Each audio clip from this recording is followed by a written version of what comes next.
गुरुदेव से प्रार्थना कि अपना आशीर्वाद भरा हाथ मेरे मस्तक पर रखें और माँ सरस्वती जी से निवेदन कि मेरे कंठ में विराजित हों ताकि मैं श्रीमद् भगवद गीता पाठ उचित उच्चारण के साथ कर सकूं।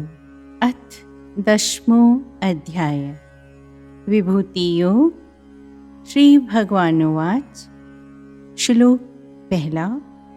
हे महाबाहो, वीर अर्जुन, तुम मेरे अनन्य भक्त हो और मेरे वचनों में प्रेम धारण करते हो, अतः तेरे कल्याण और मंगल के लिए कुछ और भी अधिक परम हितकारी वचन सुनाता हूँ, मन लगाकर उन्हें सुनो। भगवान कहते हैं कि अपने मूल स्वभाव तथा विभिन्न प्रत्यक्ष स्वरूपों का पहले ही उल्लेख किया है, किंतु एक बार पुनः उन्हें स्पष्ट करते हुए अर्जुन को बताना चाहते हैं। जो शिष्य अधिकारी है, जो गुरु में पूर्ण विश्वास रखता है, जो धारण करने की शक्ति से संपन्न है, गुरु ऐसे ही शिष्य को ब्रह्म विद्या का उपदेश करना चाहते हैं। अर्जुन ने अपने को ऐसा ही अधिकारी बनाया है। यही कारण है कि भगवान उसे और भी अधिक उपदेश दे रहे हैं। जैसे वर्षा की असंख्य बूंदें संपूर्ण सागर में गिरती हैं, परंतु मात्र स्वाति नक्षत्र की बूंद ही सीपी के मुख में जाकर मोती का रूप धारण करके सार्थक बनती है। अतः सीपी ही स्वाति सलिल की बूंद की अधिकारिणी है। प्राचीन काल में एक गुरु से अनेक बालक विद्या ग्रहण करते थे। उन दिनों बालकों को धर्मशास्त्र भी पढ़ाए जाते थे ताकि बड़े होने पर उनका व्यवहार सुधरे, परमार्थ सुधरे और भक्ति का बीज भी अंकुरित हो। प्रकरण चल रहा था कि भगवान श्री कृष्ण का स्वरूप अति मनोहर, शरीर अत्यंत सुंदर है। तो पूर्व जन्म के संस्कारों के कारण एक बालक ने प्रश्न किया, भाग्यवान था बालक, कि गुरुदेव ऐसा अति सुंदर प्रभु कहाँ प्राप्त होगा, कृपा कर मुझे बताइए। गुरुदेव ने तत्काल कहा, बच्चा, वह ब्रजभूमि में मिलेगा। बालक के मन में भगवान श्री कृष्ण से मिलने की तीव्र अभिलाषा और प्यास पैदा हुई। परमेश्वर सर्वव्यापक है, परंतु गुरुदेव ने उसे ब्रजभूमि का संकेत दिया। उसका शुद्ध मन पूर्व जन्म के संस्कारों से संपन्न था। वह ब्रजभूमि में पहुंचा। वह सारी ब्रजभूमि में घूमा, किंतु वह स्वरूप जिसके लिए उसके नयन तड़प रहे थे कहीं दिखाई न पड़ा। विरह अग्नि से पीड़ित उस बालक को भटकते भटकते 8 दिन हो गए। न कुछ खाया न कुछ पिया।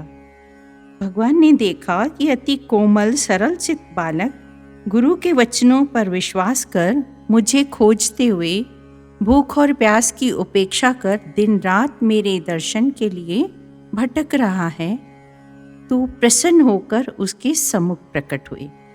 बालक का भाग्योदय हुआ कि दूर से ही भगवान का दर्शन कर उसे पहचान लिया कि यही भगवान कृष्ण है। अतः जाकर भगवान से मिला और प्रश्न किया कि तुम कौन हो। उसने कहा, मैं कृष्ण हूँ।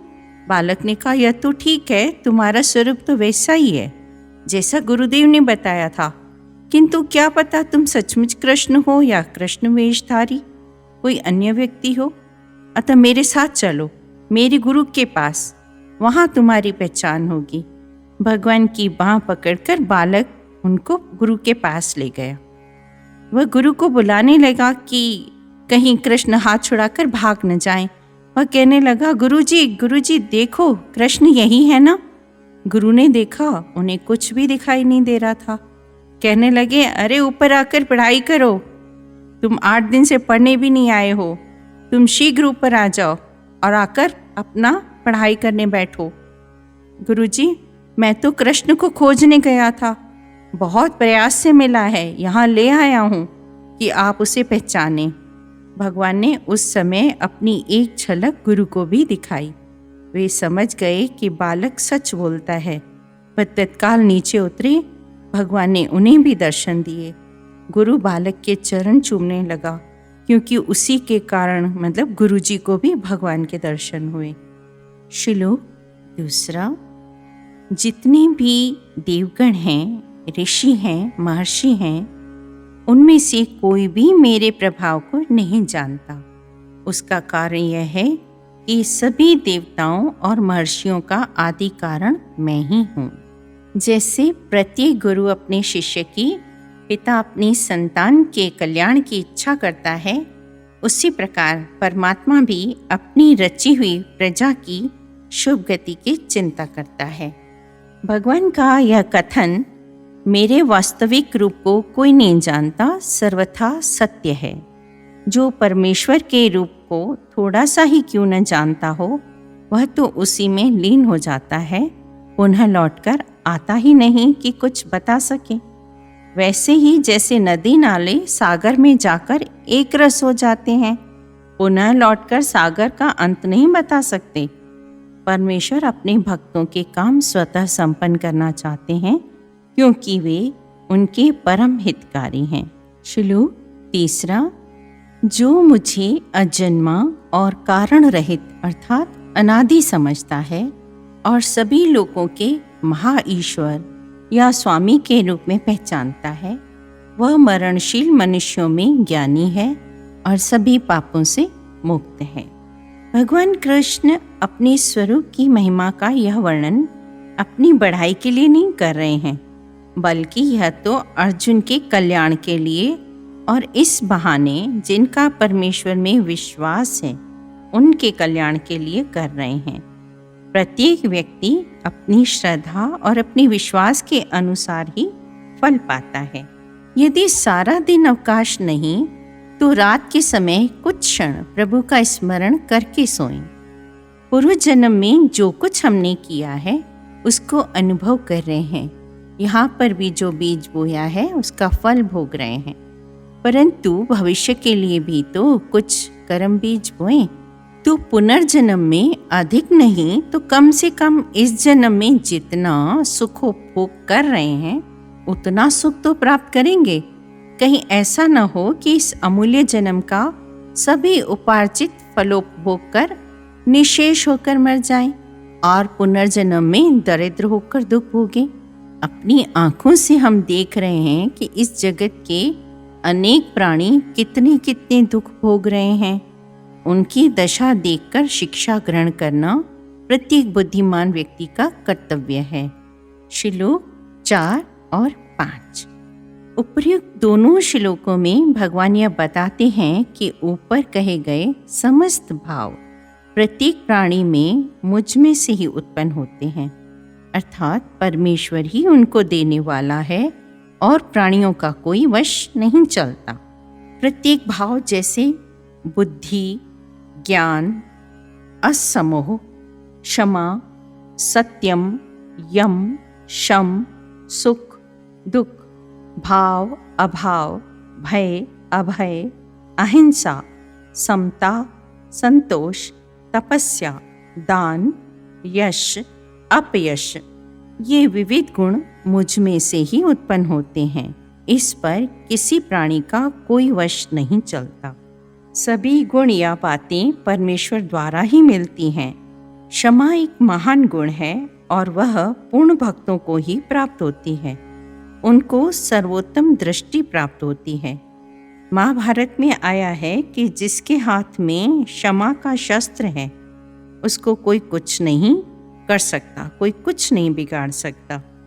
अग्नि की चिंगारी यदि पत्थर पर गिरती है तो पत्थर का कुछ भी नहीं बिगाड़ सकती, स्वतः ही बुझकर राख हो जाएगी।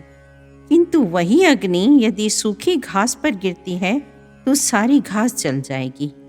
अतः जिसका हृदय सूखी घास के समान रसहीन है, उससे कोई भी कठोर वचन कहेगा तो कलह बढ़ जाएगा।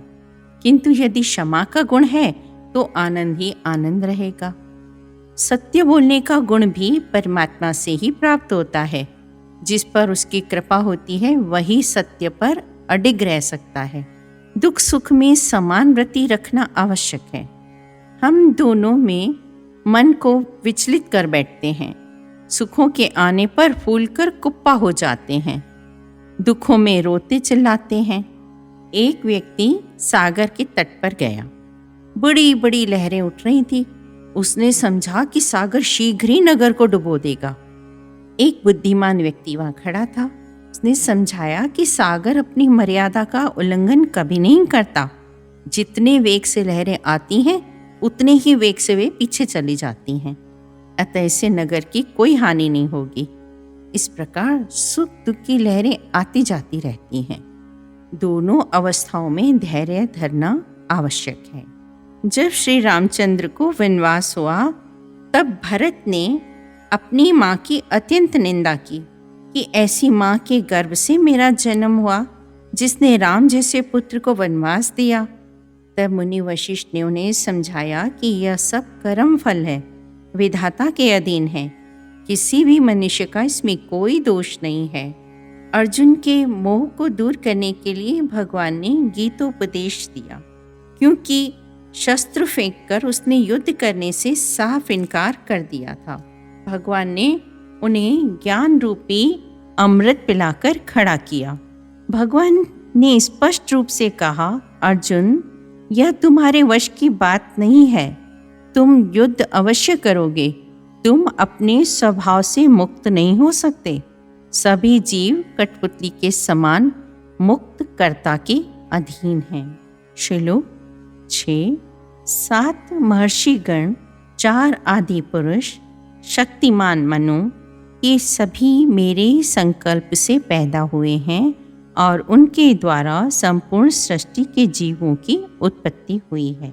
भगवान इस श्लोक में बताते हैं कि मैं न केवल बुद्धि इत्यादि भावों का कारण हूँ, प्रत्युत सृष्टि के आदि काल में पैदा हुए ब्रह्मा, वेद और वेदों के रहस्य जानने वाले, सर्वज्ञ और वेद विद्या के संप्रदाय को चलाने वाले भृगु, मरीचि, अत्रि, पुलस्त्य, क्रतु, पुलह, वशिष्ठ, 7 महर्षि और उनसे भी पूर्व जन्मे सनक, सनंदन, सनातन, सनंद कुमार, ये 4 आदि पुरुष, मनु आदि की उत्पत्ति भी मुझ परमात्मा के संकल्प से ही हुई है। एक बार 7 महर्षियों के मन में विचार पैदा हुआ कि ब्रह्मा, शिव, विष्णु, इन तीनों में से पहले उपासना किसकी की जाए, इसका निर्णय कैसे किया जाए। तो यह काम भृगु ने अपने ऊपर लिया और बोले, मैं तीनों की परीक्षा लेता हूँ और देखता हूँ कि अधिकतम योग्य कौन है। तो वे सर्वप्रथम ब्रह्मा के पास पहुँचे। उनको ठीक प्रकार से नमस्कार नहीं किया। ब्रह्मा जी क्रोधित हो गए, बोले, तुम्हारे भीतर विनय और योग्यता नहीं है। वे समझ गए कि ब्रह्मा मान अपमान की भावना से मुक्त नहीं है। तब वे शिव जी के पास गए। वहाँ शिव जी को भी नमस्कार नहीं किया, तो वे भी उनसे चिढ़ गए। बाद में विष्णु के पास वैकुंठ में गए। भगवान शैया पर सोए हुए थे। जाकर वक्ष स्थल पर लात मारी और चिल्लाकर कहा, सदा आराम के साथ लेटे रहते हो। विष्णु जी को जरा भी क्रोध नहीं आया, अपितु उनका पैर पकड़ लिया और कहा, हे ब्राह्मण देवता, आपके चरण कोमल हैं, मेरा हृदय अत्यंत कठोर है, अतः आपके पांव को अवश्य चोट पहुंची होगी, इसके लिए क्षमा चाहता हूँ। ऋषि समझ गए कि उपासना करनी चाहिए तो विष्णु जी की, और सभी महर्षियों ने यही निर्णय लिया। अर्थात ऐसे समर्थ महर्षियों से भी ऊपर एक ईश्वर है जिनकी वे सभी उपासना करते हैं। श्लोक 7। जो मेरी इन पूर्व वर्णित अनेक विभूतियों तथा योग शक्तियों को अच्छी तरह से जानता है, वह अचल और संदेह रहित योग से मुझसे युक्त हो जाता है, इसमें कुछ भी संदेह नहीं है। प्रभु ही अखिल ब्रह्मांड के एकमात्र स्वामी हैं, ऐसा अटल विश्वास सच्चे भक्त को होना आवश्यक है। फिर उसे संसार का कोई भी प्राणी या पदार्थ हानि नहीं पहुंचा सकता। कबीर को पत्थर से बांधकर यमुना में फेंका गया कि डूबकर मर जाए, परंतु वे जल या पत्थर को भी ब्रह्म मान रहे थे और अपने को भी ब्रह्म। ब्रह्म ब्रह्म को कैसे डुबोएगा या मारेगा? अतः वह डूबने के स्थान पर यमुना के जल के ऊपर तैरने लगे। ध्रुव भक्त ने भी वैसा ही विश्वास किया तो परमात्मा का दर्शन हुआ और ध्रुवलोक का अटल राज्य भी उनको मिला। भक्त रविदास पर कितने लोगों ने आक्रमण किया, कहा कि चमार है, उसे ठाकुर की पूजा का अधिकार नहीं है और इनका इतना सम्मान होना ही नहीं चाहिए। उस समय के ब्राह्मण उनके विरुद्ध उठ खड़े हुए तो रविदास जी ने कहा कि ईश्वर की भक्ति करना हर एक का कर्तव्य है। मुझे अपने गुरु का उपदेश प्राप्त है, अतः उसका अनुसरण करना मेरा अधिकार है। और उन्होंने अपनी ठाकुर भक्ति से सिद्ध भी किया। जिसको पूर्ण प्रभु में विश्वास है, प्रेम है, उनको प्रभु सभी शुभ गुण और संपदाएं प्रदान करते हैं। श्लोक 8। मैं ही अखिल जगत की उत्पत्ति का कारण हूँ, मुझसे ही सारा जगत प्रवृत्त होता है। ऐसा मानकर बुद्धिमान पुरुष श्रद्धा और भक्ति से मेरा ही ध्यान, मेरा ही चिंतन करते हैं। जैसे लहर जल से उठती है, आधार भी जल का ही है और पुनः लीन भी जल में ही हो जाती है, वैसे ही इस संपूर्ण सृष्टि का आधार एकमात्र परमात्मा ही है। वे ही इसका मूल कारण है, उनसे ही सब निकला है, उनमें ही सब रहता है, चलता फिरता है, घटता बढ़ता है और अंत में उनमें सब समा जाता है। अर्जुन ने प्रश्न किया, बुद्धिमान पुरुष आपका भजन कैसे करते हैं और उसका उनको क्या फल मिलता है? इसका उत्तर भगवान निम्नलिखित श्लोक में देते हैं। श्लोक 9। मेरे भक्त मुझ में ही अपना चित्त लगाते हैं, मुझ में ही अपने प्राण रखते हैं, परस्पर मिलने पर मेरी ही कथा वार्ता करते हैं और मेरी ही चर्चा करते हैं। इस प्रकार नित्य संतुष्ट रहते हुए आनंद को प्राप्त होते हैं। इस श्लोक में भगवान ऐसे भक्तों के लक्षण बताते हैं जिन्होंने परमेश्वर से एकत्व प्राप्त किया है। वे संपूर्ण समय एक ईश्वर का ही चिंतन करते हैं, उनके सारे प्राण परमेश्वर में लगे रहते हैं, अर्थात प्रत्येक श्वास में वे ईश्वर का नाम स्मरण करते हैं। कोई भी श्वास उनका व्यर्थ नहीं जाता। भक्त कबीर ऐसी स्थिति में आ गए थे, बुनाई का व्यवसाय ही छोड़ दिया। माँ बोली, पुत्र क्या करते हो, घर कैसे चलेगा, बाल बच्चे भूखे मरेंगे। तो कबीर ने उत्तर दिया, माँ मैं क्या करूं, जब लग तागा बाहें पे ही, तब लग बिसरे राम स्नेही। यदि बुनते समय धागा मुंह में डालता हूँ तब श्वास से अपने प्रिय राम को जप नहीं पाता, फिर उस प्रियतम को भूलकर मैं अपना धंधा कैसे करूं। राजा युधिष्ठिर और अन्य पांडव, द्रौपदी और कुंती सभी ऐसा ही प्रेम श्री कृष्ण से करते थे। उनके चित्त, उनके प्राण सभी भगवान में लगे रहते थे। दुखों में भी वे उनका स्मरण करते थे और सुखों में भी उन्हीं की आराधना करते थे। गोपियों की भी ऐसी अवस्था थी। भगवान श्री कृष्ण के लिए वे मछलियों के समान तड़पती थी। घर द्वार भूलकर मात्र एक कृष्ण के पीछे ही मस्त होकर घूमती रहती थी। उनके हृदय में कृष्ण के अतिरिक्त और कोई भी सांसारिक विचार पैदा ही नहीं होता था। आपस में बैठती तो भी कृष्ण की बातें करती थी, परस्पर लीलाएं करती थी तो भी कृष्ण की। सभी संत महात्मा भी इसी प्रकार संपूर्ण समय एक प्रभु के ही ध्यान में मग्न रहते हैं। कथा, श्रवण और सत्संग का बहुत गहरा प्रभाव पड़ता है। एकांत में प्रभु के ध्यान का भी इतना प्रभाव मन पर नहीं पड़ता। सत्संग अथाह सागर के समान है जिसमें अनंत अमूल्य मोती हैं। सनकादिक जैसे विरक्त महर्षि जो पूरा समय ब्रह्म ध्यान और ब्रह्म समाधि में लगे रहते थे, वे भी जब महामुनि नारद या अन्य कोई परमात्मा की कथा वार्ता करता तो समाधि से उठकर उन कथाओं और सत्संग को सुनते हैं।